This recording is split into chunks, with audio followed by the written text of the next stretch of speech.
நியூரோமைலைட்டிஸ் Optica NMOSD அப்படின்னா என்னன்னு சமீபத்தில் ஒரு நண்பர் கேட்டிருந்தாருங்க. இதனுடைய விரிவாக்கம் நியூரோமைலைட்டிஸ் ஆப்டிகா ஸ்பெக்ட்ரம் டிசார்டர் அப்படின்னு சொல்லுவாங்க.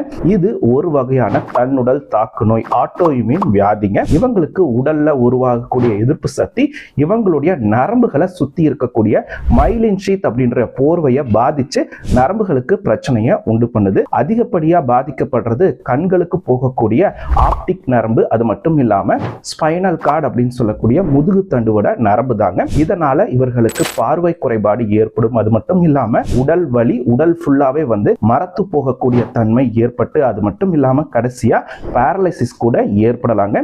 இது ஒரு ஆட்டோ இம்யூன் வியாதி. அதனால இதை கம்ப்ளீட்டா கியூர் பண்ண முடியாதுங்க. ட்ரீட்மெண்ட் தான் பண்ண முடியும். ஸோ அதற்காக ட்ரீட்மெண்ட் ஆப்ஷன்ஸ்ல ஸ்டீராய்டு மருந்துகள் கொடுப்பாங்க, இம்யூனோசப்ரசிவ் மருந்துகள் கொடுப்பாங்க.